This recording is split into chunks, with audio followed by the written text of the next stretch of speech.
Hi, hello, how's it going? This is Ronaldo Hernandez, and today I'm finally making a video on how hard bottom syndrome, maybe the reason behind snapping triceps syndrome. First things first, I just want to say this is from what I'm observing and experiencing from my body, and I got a lot of my information from Paul Chek. He's the one that actually coined that term. So I didn't, I just want to say where I got my information from. So what hard bottom syndrome is that the glute maximus is atrophied, and depending on the severity of the case, the latissimus dorsi or the lats can atrophy as well. There's also an inhibition or a weakness of the transverse abdominis, which causes the lower abs to protrude out or stick out, and then all of that leads to the pelvis to excessively posterior tilt to compensate for the lack of core stability in the spine. So now when the glute maximus is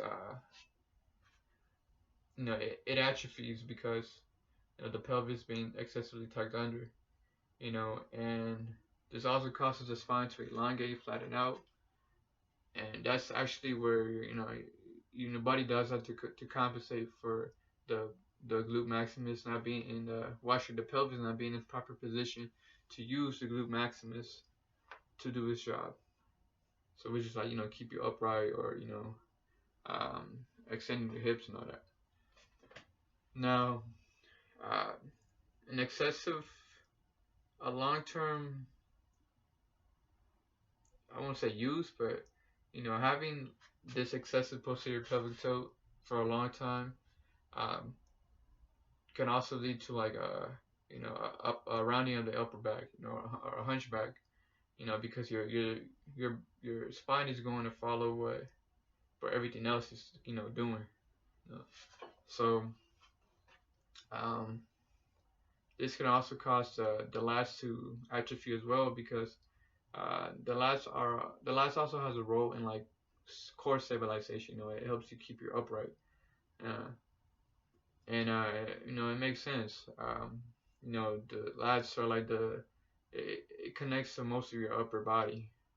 It originates from the top of the pelvis, and then it like inserts into like the behind your arm and some parts of the mid back. So its role is to keep you upright from a upper body standpoint. While the glutes, they kind of stabilize the midsection and like the rest of the lower body. Now, what can cause hard body syndrome? Um, I I say three things. Paul Chek says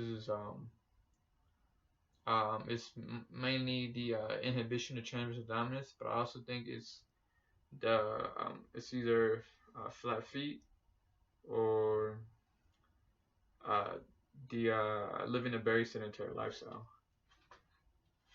And the reason why I say that is because you could have full use of your transverse abdominis, but you might sit down all day, and that causes you to not use your glutes as much, so and they become weak, or having flat feet for so long and not addressing it um, um, can you're not like addressing the effects it can have on your body by from a posture standpoint. So with flat feet, when if you have flat feet, you know you see that your shit gets fucked. Your knees cave in. We just call it like a knee valgus. You form like a tilt in your spine. I mean, a tilt in your pelvis, either anteriorly or posteriorly as well. And then there's also a case of like a rounding of the upper back. That's just from flat feet. And then living a very sedentary lifestyle. You sit down all day. Your body kind of like it grows from that. Like if you sit down for most of your day, it's gonna adapt. Your body adapts to you sitting down all day. And not only that, living a being very sedentary. Also, you you're not using your muscles as much. You're not activating them. You're not moving as much. And then if you don't use your muscles, you lose them. You know. And then the last thing is the inhibition of the transverse abdominis. Now, this inhibition of transverse abdominis is actually, it gets deeper than that. It's like a lot of shit that can happen to it. It should not even that. But it's like a reason why it's inhibited is because it could be inflammation of the organ. Your body prioritizing, trying to keep the organ alive, so it kind of neglects everything else in your body for that organ. And a reason why the organ could be inflamed, it could be a ton of reasons. It could be exposure to certain things in the environment, or something you're eating, that's causing your organs to inflame, or even something you're drinking, So that's something to kind of keep account for if you do have that inhibition of transverse abdominis. Now,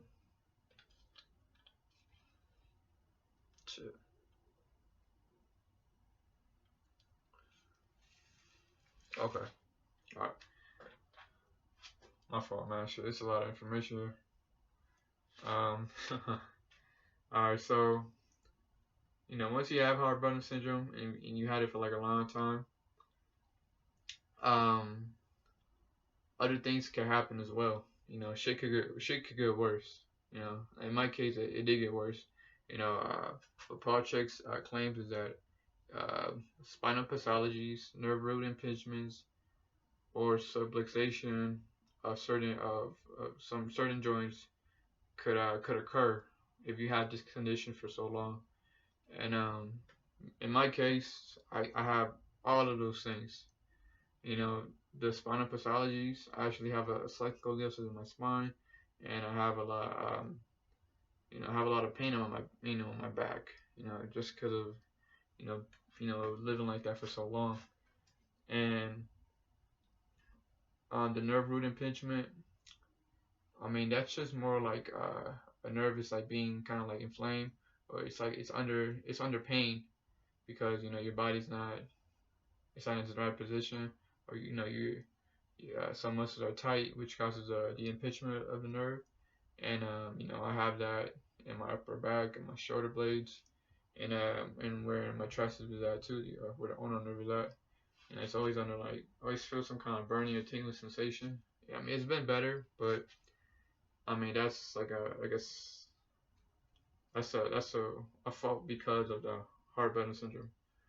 And what really caught my attention was when they stated that subluxated joints could occur because of heart burden syndrome. Now, subluxation, that just means that something is popped out, it's out of place. And no, a joint isn't really out of place. I'm not too sure on that, but I'm pretty sure no joint is out of place. But one thing that does get out of place is the triceps. The snappy tricep syndrome. It's either the tricep tendon or the nerve gets out of place when I try to flex my elbow, and that's what made me start considering the fact that heart burden syndrome is a reason why. Because your lats, they're it's meant to stabilize your spine.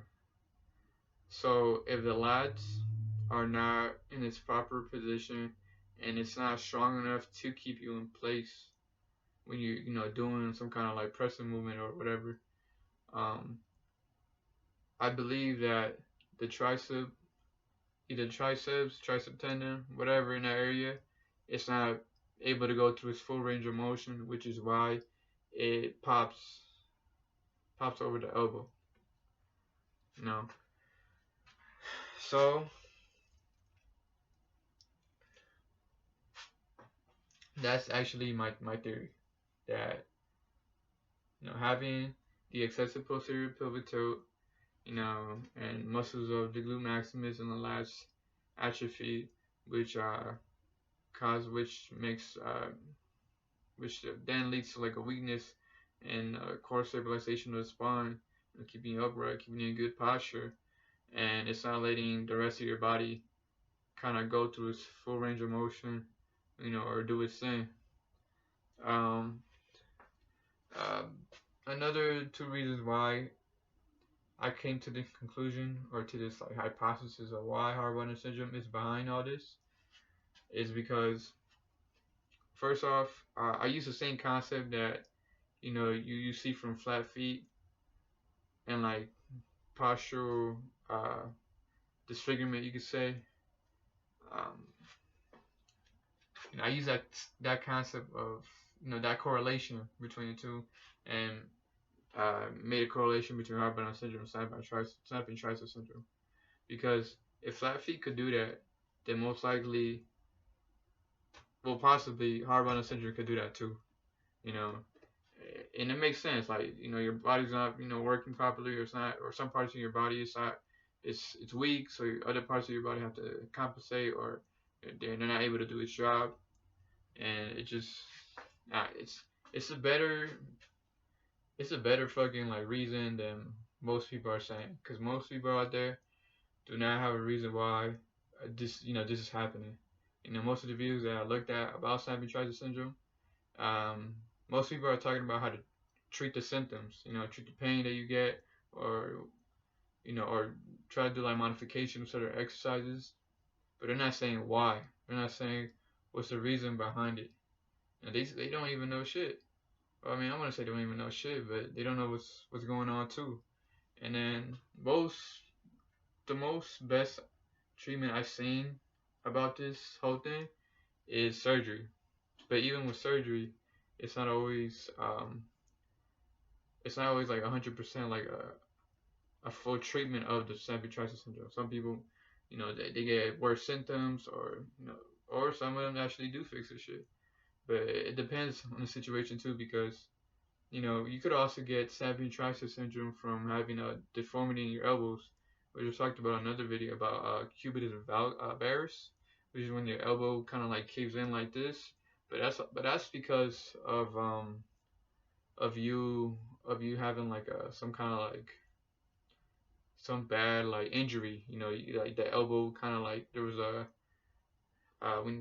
this mostly happens when you're younger, but it's when like there's like some kind of like there's an injury and like to there's like a crack in your elbow, or just some kind of, what's the word, like basically you fuck this shit up, and then it doesn't grow back the way it should, basically. But I mean, I never had no kind of injury to my elbow like that, so I believe that's not the reason. I feel like I believe this is the reason that the weakness in my glutes, weakness in my lats, it's not letting me be in an optimal position for my body, and this causes the triceps to snap. It sounds crazy, but it's a better fucking reason than most people are saying it. I'm actually going to make another video on what muscles to stretch, release, and also strengthen to fix all this, because I am seeing progress since I've been like addressing this issue the way I am, but it's gonna take time, man. Like it really gonna take time, because I mean, for like you essentially gotta build those muscles up, and there's a lot. It sounds easy, but it's a lot harder than what it sounds. So thank you for tuning in, and this is the Fast Life.